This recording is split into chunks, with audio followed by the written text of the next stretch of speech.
हां, electric resonance आपण पाहणार आहोत. या आर्टिकलमध्ये आपण काय पाहणार आहोत? इलेक्ट्रिकल रेझोनन्स पाहणार आहोत. आता इलेक्ट्रिकल रेझोनन्स, तर रेझोनन्स म्हणजे काय? रेझोनन्समध्ये काय होतं? ऑसिलेशनचं ॲम्प्लिट्यूड वाढणार आहे, मॅक्झिमम होणार. ऑसिलेशनचं जे ॲम्प्लिट्यूड आहे ते मॅक्झिमम होणार. इलेक्ट्रिकल सर्किटमध्ये ते सुद्धा घडणार आहे. इथं बघा, या ठिकाणी दोन प्रकारचं आपण रेझोनन्स पाहणार आहे. इथे सेरीज रेझोनन्स सर्किट आणि parallel resonance circuit. Series resonance circuit आणि पॅरलल रेझोनन्स सर्किट. आपल्याला सुरुवातीला सेरीज रेझोनन्स सर्किट पाहायचं आहे. सेरीज म्हणजे LCR, इंडक्टर, कपॅसिटर, रेजिस्टर सेरीजमध्ये जोडलेलं आहे आणि त्याच्या अक्रॉस अल्टरनेटिंग EMF आपण अप्लाय केलं आहे. याला आपण काय म्हणतो? Series resonance circuit. याला आपण काय म्हणतो? Series resonance circuit.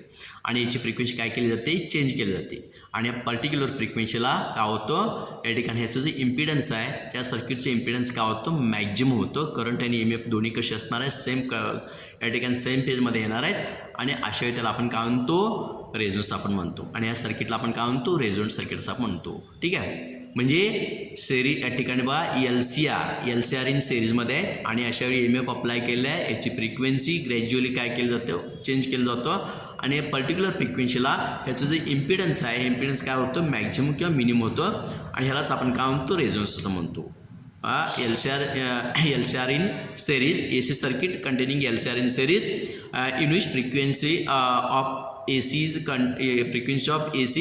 is gradually changed at certain frequency of AC. The impedance of the circuit becomes maximum or minimum. This is called as resonance. त्याला आपण काय म्हणतो? रेझोनन्स असं म्हणतो. And this circuit is called as resonance circuit. त्याला आपण काय म्हणतो? रेझोनन्स सर्किट असं म्हणतो.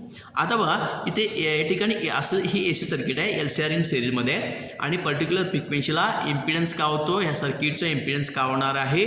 या ठिकाणी मिनिमम होणार. ह्या सर्किटचं इम्पिडन्स काय होणार? मिनिमम होणार. आणि करंट आणि EMF, याच्यातला करंट आणि EMF कसे असणार आहे? सेम फेजमध्ये असणार या पर्टिक्युलर फ्रिक्वेन्सीला. त्याला आपण काय म्हणतो? Series resonance circuit. This called as series resonance circuit. अशा कंडिशनला हे जे सर्किट, त्याला आपण काय म्हणतो? Purely resistive circuit. हे कंडिशन असेल तर त्याला आपण काय म्हणतो? प्युअरली रेजिस्टिव्ह सर्किट असं आपण म्हणतो. आणि अशावेळी त्याचं जे ॲम्प्लिट्यूड, म्हणजे या ठिकाणी ह्या सर्किटचं जे ऑसिलेशन आहे, त्या ऑसिलेशनचं ॲम्प्लिट्यूड कसं असणार आहे? मॅक्झिमम असणार. म्हणजेच काय? ॲम्प्लिट्यूड कसं असणार? मॅक्झिमम असणार, म्हणजे लार्ज असणार आहे. आणि हे याचं जे AC फ्रिक्वेन्सी आहे, AC फ्रिक्वेन्सी हे कशाबरोबर असते? ह्या नॅचरल फ्रिक्वेन्सी ऑफ सिस्टीम, ह्याची जी नॅचरल फ्रिक्वेन्सी आहे, सिस्टीमची नॅचरल फ्रिक्वेन्सी आहे, नॅचरल फ्रिक्वेन्सी आणि AC फ्रिक्वेन्सी इक्वल असेल तर त्या ठिकाणी हे ऑसिलेशन, म्हणजे त्याचं जे ऑसिलेशन आहे किंवा त्याचं amplitude of oscillation becomes large. म्हणजे हे कोणत्या कंडिशनला घडणार आहे? रेझोनंट कंडिशनला घडणार. त्याला आपण काय म्हणतो? Resonance is form. ठीक आहे. आता इथे यापूर्वी आपण पाहिलं आहे सेरीज LCR सेरीज सर्किटसाठी आपण पाहिलं Z is equal to square root of R² plus XL minus XC bracket square असं आपण पाहिलं आहे. इम्पिडन्स म्हणजे इम्पिडन्स ऑफ दी सर्किट, ह्या सर्किटचं ते impedance, total operation offered by the circuit to flow of alternating current is called as impedance. ठीक आहे. आपण AC फ्रिक्वेन्सी काय करणार आहे? इथं ठिकाणी सुरुवातीला इथं ठिकाणी फ्रिक्वेन्सी, म्हणजे इथं ठिकाणी ह्याची फ्रिक्वेन्सी जर लो असेल, फ्रिक्वेन्सी लोअर असेल तर XL कसं असणार? निग्लिजिबल असणार आहे. म्हणजे इंडक्टिव्ह रिॲक्टन्स निग्लिजिबल असणार आहे आणि कपॅसिटिव्ह रिॲक्टन्स कसं असणार? हाय असणार. लो फ्रिक्वेन्सीला हे XL कसं असणार आहे? निग्लिजिबल असणार आहे. आणि XC मात्र कसं असणार? XC कसं असणार आहे? हाय असणार. XL निग्लिजिबल असणार आणि XC कसं असणार? हाय असणार. आणि ह्याची फ्रिक्वेन्सी समजा वाढवली, फ्रिक्वेन्सी इन्क्रीज केल्यानंतर XL काय होतं? इन्क्रीज होतो आणि XC मात्र काय होतं? डिक्रीज होतो. आणि पर्टिक्युलर फ्रिक्वेन्सीला at particular frequency XL is equal to XC काय घडणार आहे? XL is equal to XC घडणार. आणि XLचा फॉर्म्युला काय? XL is equal to omega L. XCचा फॉर्म्युला काय? 1/ωc. म्हणजे इथं 1/ωc हे त्या ठिकाणी ओमेगा म्हणजे काय? 2πfr. ओमेगा म्हणजे काय? 2πfr. L आहे तसंच या ठिकाणी ओमेगा 2πfr. हे FR काय घेतलेलं आहे? रेझोनंट फ्रिक्वेन्सी फॉर्म झाले आहे. पर्टिक्युलर फ्रिक्वेन्सी म्हणजे काय? पर्टिक्युलर फ्रिक्वेन्सी म्हणजे रेझोनंट फ्रिक्वेन्सी, म्हणून इथं 2πfr. L आहे तसंच आहे तसंच. इथं कॅल्क्युलेशन केल्यानंतर FRची किंमत काय मिळणार आहे? FR is equal to 1/2π√LC. FR is equal to 1/2π√LC. म्हणजे हे रेझोनंट फ्रिक्वेन्सी. आपल्याला काढायचं असेल तर L माहीत असलं पाहिजे, C माहीत असलं पाहिजे. L म्हणजे काय? या ठिकाणी इंडक्टिव्ह रिॲक्टन्स. C म्हणजे काय? Capacitive reactance. दोन्ही व्हॅल्यू माहीत असेल तर आपल्याला FR काढता येतो. ठीक आहे. आता या कंडिशनला हे घेतल्यानंतर हे मिळालेलं आहे. म्हणजे आता ही घेतल्यानंतर ह्याच्यामध्ये ही व्हॅल्यू याच्यामध्ये ठेवा. ही value XL is equal to XC घेतल्यानंतर हे दोन्हीमधला डिफरन्स काय येणार? 0 येणार. हा 0 म्हणजे ब्रेक हे स्क्वेअर रूटमध्ये फक्त R² राहणार. स्क्वेअरच्या बाहेर फक्त काय राहणार? R राहणार. म्हणजे झेडची किंमत काय येणार? R येणार. म्हणजे इथं Z is equal to R. ही कंडिशन घेतला तर झेडची किंमत काय येणार आहे, आर येणार. म्हणजे आर म्हणजे काय, इथे ही किंमत आधी जास्त होती, आता फक्त आर राहिलेलं आहे. म्हणजे आधी किंमत जास्त होती, आता काय झालं आहे, आर म्हणजे कमी झालं आहे. म्हणजे इम्पिडन्स काय झालं, कमी झालं आहे. इम्पिडन्स काय झालेलं आहे, कमी झालेलं आहे. इथं सर्किटमध्ये दाखवलं पाहिजे त्या ग्राफमध्ये. इथं झेडची किंमत काय झालं आहे, कमी झालं आहे. झेड कमी झालेलं आहे म्हणजे अपोजिशन कमी झालं आहे, म्हणजे करंट वाढणार. अपोजिशन कमी झालं म्हणजे काय, इथला करंट काय वाढणार. म्हणजे त्या ठिकाणी करंट काय झालं आहे, मॅक्झिमम झालं आहे. इथं झेड मिनिमम झालेलं आहे म्हणजे करंट काय झालं आहे, मॅक्झिमम झालं. इकडं करंट, त्या ठिकाणी करंट I0 घेतला, इकडे फ्रिक्वेन्सी घेतला, याचा ग्राफ काढला. फ्रिक्वेन्सी सुरुवातीला लोड ठेवल्या, फ्रिक्वेन्सी आपण या ठिकाणी चेंज करत गेलो. पर्टिक्युलर फ्रिक्वेन्सीला या ठिकाणी करंट काय झालं आहे, मॅक्झिमम झालेलं आहे. आणि इम्पिडन्स मात्र कसं असणार, मिनिमम असणार. ह्या कंडिशनला आपण काय म्हणतो, रेझोनंट फ्रिक्वेन्सीला आपण काय म्हणतो, रेझोनंट फ्रिक्वेन्सी. ठीक आहे. म्हणजे त्या ठिकाणी ही कंडिशन फॉर्म झाली. ही कंडिशनला झेडची किंमत काय असते, आर असते. झेडची किंमत आर म्हणजे या ठिकाणी मिनिमम म्हणजे काय, झेडची किंमत काय असणार, आर असणार. त्याला आपण काय म्हणतो, purely resistive circuit. This called as purely resistive circuit. Current आणि एम एफ दोन्ही कसे असणार आहे, त्या कंडिशनला करंट, ह्याच्यातला करंट आणि ह्याच्यातला एम एफ दोन्ही कसे असणार, सेम फेजमध्ये असणार आहे. आता याच्यापुढे आपल्याला माहिती आहे E0 आणि I0ला आपण झेड म्हटलं आहे. E0 आणि I0च्या रेशोला, E0 आणि I0च्या रेशोला झेड म्हटलेलं आहे. म्हणजे I0 इकडे घ्या, झेड इकडे घ्या. म्हणजे या ठिकाणी I0 is equal to E0 upon Z. तेच I0 is equal to E0 upon Z. I0 आहे तसं झेडची किंमत किती आलेलं आहे, आपलं झेडची किंमत आर आलेलं आहे. Z is equal to R म्हणजे इथं झेड जास्त आहे, झेडची किंमत जास्त आहे. झेडची किंमत जास्त आहे, आरची किंमत कमी आहे. म्हणजे झेड कसं असणार आहे, झेडची किंमत इथं कमी झालेली आहे.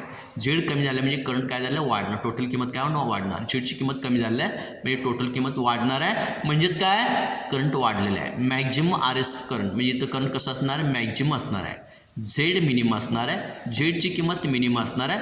म्हणजेच काय, करंटची किंमत कसं असणार, मॅक्झिमम असणार आहे. Maximum R S current. याच्यामध्ये करंट कसं असणार आहे, आर एम एस करंट कसं असणार, मॅक्झिमम असणार आहे.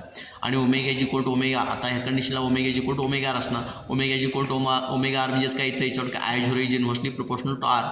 I0 is inversely proportional to R. म्हणजे त्या ठिकाणी जितकं रेशन्स जास्त असणार, त्या ठिकाणी जितकं रेशन्स जास्त असणार तेवढं करंट कसं असणार, कमी असणार. जितकं रेशन्स कमी तितका करंट कसं असणार आहे, म्हणजे हे रेजिस्टन्स कमी असेल तर करंट कसं असणार, जास्त असणार. म्हणजे I0 is inversely proportional to R. मग अशा प्रकारचं सर्किट कुठं वापरलं बा. आता बघा त्या ठिकाणी आपल्याला टी व्ही असेल, रेडिओ असेल, ट्रान्झिस्टर असेल, अशा वेळी पर्टिक्युलर कंडिशनला काय होतं बा, सुरुवातीला फ्रिक्वेन्सी लो असेल तर त्याच्यातला आवाज किंवा पिक्चर आपल्याला क्लिअर दिसत नाही. थोडंसं नॉब फिरवला तर परत पिक्चर क्लिअर होतो. ट्रान्झिस्टरमध्ये आवाज क्लिअर होतो किंवा टी व्हीमध्ये तुमचं त्या ठिकाणी रिमोट नसेल, नॉब असेल तर त्या ठिकाणी थोडंसं पिक्चर क्लिअर दिसणार आहे.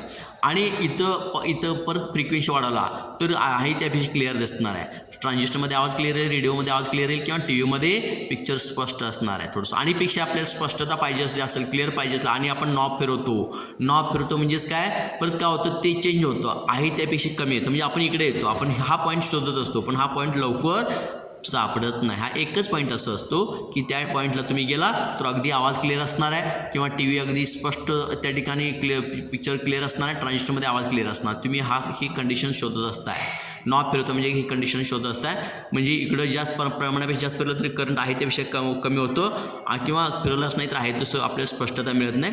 म्हणजेच ही कंडिशन तुम्ही शोधत असताय. म्हणजे रेझोनंट कंडिशन ती तुम्ही शोधत असताय. त्याला आपण काय म्हणतो, रेझोनंट फ्रिक्वेन्सी. रेझोनंट फ्रिक्वेन्सीला इम्पिडन्स कमी असणार आहे, करंट मॅक्झिमम असणार आहे. इम्पिडन्स कमी असणार आहे, करंट कसं असं मॅक्झिमम असणार. आणि म्हणून अशा प्रकारचं सर्किट इकडं आपण याला आपण काय म्हणतो, रेझोनन्स करू. इकडं या ठिकाणी I0 घेतला आहे, इकडं फ्रिक्वेन्सी घेतला आहे. म्हणजे सुरुवातीला फ्रिक्वेन्सी कमी असणार, नंतर फ्रिक्वेन्सी वाढत गेल्यानंतर या ठिकाणी अशा प्रकारचं ग्राफ मिळणार आहे. आणि तो करंट मॅक्झिमम आणि तो इम्पिडन्स कमी असणार आहे. आणि ह्याला आपण काय म्हणतो, ह्या ग्राफला आपण काय म्हणतो, रेझोनन्स कर्व. म्हणजे अशा प्रकारचे सर्किट आहे.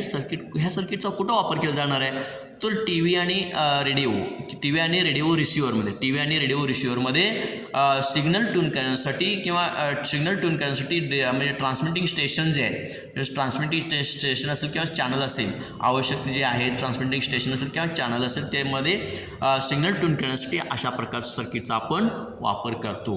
मग आता या ठिकाणी रेझोनंट कंडिशनला आपण रेझोनंट कंडिशन घेतलं आहे. ॲट रेझोनन्स कंडिशन पहिली कंडिशन काय, अशा एक्सेल घेऊन XC घेतल्यानंतर आपलं रेझोनन्स फॉर्म झालं आहे. म्हणजे रेझोनन्स फॉर्म झालं म्हणजे काय, XL is equal to XC असणार. म्हणजे at resonant condition XL is equal to XC पहिली कंडिशन. दुसरी कंडिशन काय, FR is equal to 1 upon √2 pi √1 upon 2 pi square root ऑफमध्ये एल सी इंटू स्क्वेअर रूटमध्ये काय असणार एल सी या पार इक्वल टू 1/2 पाय रूट एल सी हे काय रेझोनंट फ्रिक्वेन्सी. आणि तिसरी कंडिशन काय इम्पिडन्स मिनिमम असणार आहे. इम्पिडन्स कसं असणार मिनिमम असणार आहे. अशा त्याला आपण काय म्हणतो प्युअरली रेजिस्टिव्ह सर्किट असं आपण म्हणतो. करंट कसं असणार या ठिकाणी मॅक्झिमम असणार. करंट कसं असणार आहे मॅक्झिमम असणार. आता ह्या कंडिशनला हे जे सर्किट आहे हे सर्किट इथलं जे करंट आहे हे करंट काय करतं ॲक्सेप्ट करतं. करंट काय करतो ॲक्सेप्ट करतो. हे करंट ॲक्सेप्ट करतो आणि म्हणून करंट काय झालं मॅक्झिमम झालं आहे. आणि त्याला त्याला आपण काय म्हणतो ॲक्सेप्टर सर्किट. ह्या सर्किटला आपण काय म्हणतो ॲक्सेप्टर सर्किट असं म्हणतो. त्या कंडिशन ह्या सर्किटला आपण काय म्हणतो ॲक्सेप्टर सर्किट असं आपण म्हणतो. ठीक आहे. म्हणजे अशा पद्धतीने ठिकाणी हे सिरीज रेझोनंट सर्किट आहे आणि पुढे जो आहे तो काय पॅरलल रेझोनंट सर्किट. हे सिरीज रेझोनंट सर्किट आणि दुसरं काय parallel resonant circuit. Parallel resonant circuit आपण दुसऱ्या टप्प्यामध्ये पाहणार आहोत. आजचा पाठ आपला त्या ठिकाणी आपल्या इथे स्टॉप करायचा आहे. पण तत्पूर्वी मागच्या आर्टिकलमध्ये सिरीज म्हणजे LCR सिरीज सर्किट आपण पाहिलं होतं. त्या सर्किटमध्ये पहिलं जे इक्वेशन आहे अल्टरनेटिंग करंटचं equation I0 sin omega T alternating instantaneous value of current I0 sin omega T इथून चालू केलं होतं. त्याऐवजी alternating EMF E0 sin omega T त्याऐवजी E0 sin ओमेगा टी पासून चालू करायचं. Alternating EMF E0 sin omega T हे इक्वेशन 1 घ्यायचं आहे. आणि त्यानंतर tan फाय नंतर अल्टरनेटिंग करंट टॅन फायचं इक्वेशन घेतलं आहे. टॅन फाय नंतर किंवा फाय मिळवलं आहे. फाय नंतर या ठिकाणी फाय म्हणजे काय फेज अँगल नंतर alternating current instantaneous value of alternating current I0 sin omega T minus five I0 sin omega T minus five असं कन्सिडर करायचं आहे. म्हणजे हे मागच्या आर्टिकलमध्ये करेक्शन आहे. ठीक आहे. उर्वरित पाठ पुढच्या व्हिडिओमध्ये आपल्याला पाहता येईल. ठीक आहे. Stop here.